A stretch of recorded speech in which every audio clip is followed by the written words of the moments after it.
really nobody was talking about the conversion element. And we tried teaching it and nobody wanted to learn it necessarily. They just said, can you just do that for me? So fast forward, we've helped, I guess at this point, close to several hundred businesses really just execute on their on-site optimization and run their split tests for them.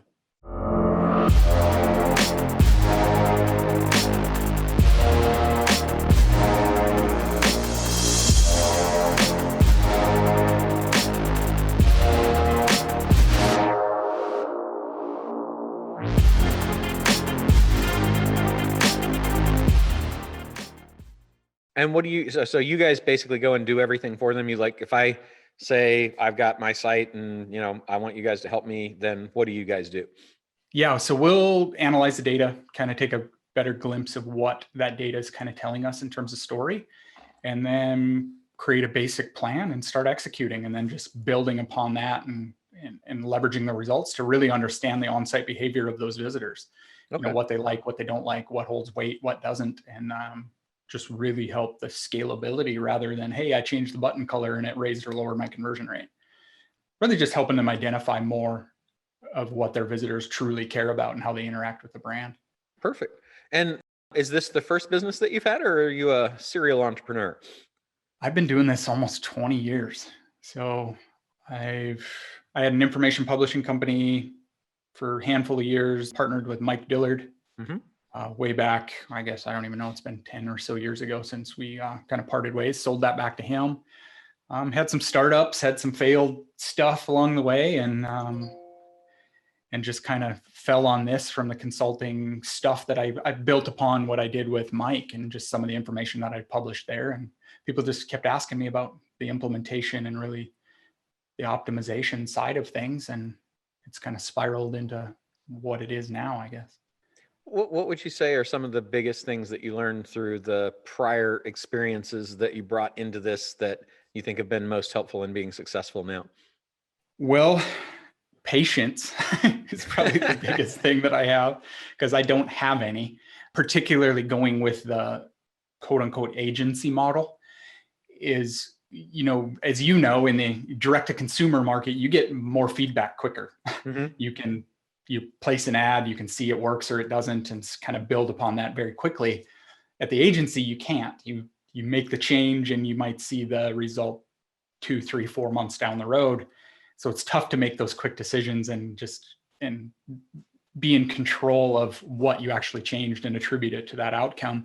So that's the biggest thing probably that I've learned, is just kind of take it and really stick to the ideas. I've seen some ideas fail a little quicker than probably they should have. And if I would have stuck with them, one in particularly, I built a software for split testing and optimization and analytics before things like Optimizely and those things. And I let one mishap with a developer at the time derail the whole thing. And I ended up losing it all, when now, I could have stuck that out and kind of fixed it when I was at the point of about 1,000 members. So probably, patience and just seeing things through a little bit longer when they have a little bit of legs. I guess you could say I've gotten a little bit smarter at what works and what doesn't. And is there any software that's associated with this business?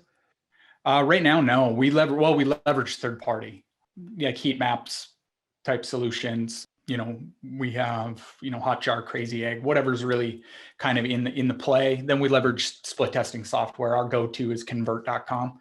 Okay. We use VWO as well, but there's this one, I don't know much about it. It's called True Conversion, that I hear is just super awesome.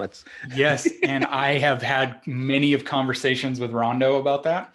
Those of you who don't know, that's one of our softwares. Yeah, we use it. It's not the main one, but we do use it. We don't like to introduce a lot of extra things. Mm-hmm. I guess that's one of my little bit being jaded over the years in or keep it simple, right? There's nothing wrong with that. I see people over automate and particularly in the Shopify world that we live in, majority is everybody just adds an app and adds a plugin, and it ends up screwing up more than it helps in a lot of cases. So I don't like to reinvent the wheel, particularly in the companies that we get to help. They're not small companies, and just to add another thing to their tech stack is not something they are generally fond of. So when you are in terms of defining conversion, is that basically how you get a visitor on a website to take a desired action? Yeah, I mean, it really depends on the business too. I mean, we've got large law firms that we help generate leads for, or we've got, $200 million e-commerce businesses. So the KPIs are definitely different, but it could be a micro commitment such as an add to cart or an abandoned checkout KPI, or, the holy grail is, your conversion percentage to sale or lead, and then your average order value, lifetime value, stick rate, etc. What do you look at first? I generally try to get the canvas of where the visitors are at, where they're going, where they're falling off based on the analytics. So just simple kind of 20-minute exercise that I go through and our team goes through just to see. It's like, okay, we see that they're dropping off at your product page. They're not adding the cart. So we need to put some focus on that page first. And is that where you start, more on the close to the money? It depends. Sometimes we'll start on a home page of a website versus the checkout, but some companies come to us, like one recently, that was a former Shark Tank company or something. They wanted a landing page just because they were having issues. So we started on the landing page. Now we're backtracking and going to where the actual visitors are at, just because they had a bottleneck in that. But sometimes we'll start on the checkout. Sometimes we'll start at the homepage. It just really depends on, each business and where kind of those visitors are falling off in that process. And we want to just gauge why that is and really just understand why. And that's what I do. I ask that question a lot of everything. So do you have an assessment that you go through with people to start, that's kind of the same place that you start every time in terms of information gathering to then prescribe the actions to take?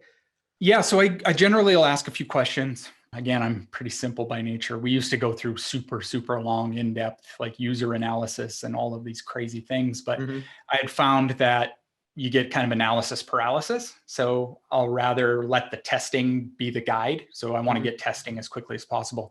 But I'll just look at GA. I'll look at maybe their Shopify or their CRM stats, whatever kind of is at my disposal. And if GA they have Google heat Analytics. maps, I'll look at those too. Yeah, Google Analytics, it works. I mean, it's simple.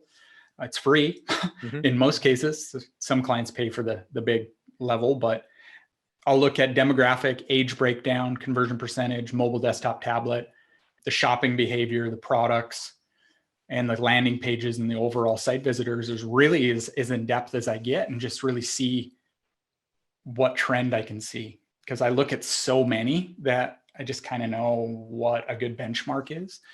How much time are they spending on the site? What's the average order value? What's, the conversion percentage? And, I know that desktop is typically going to convert twice as well as mobile on most e-commerce stores. I just know that new versus returning is about the same. So I just get a general glimpse of where they are in that bigger picture. And then based on some of their problem areas, and we'll go from there.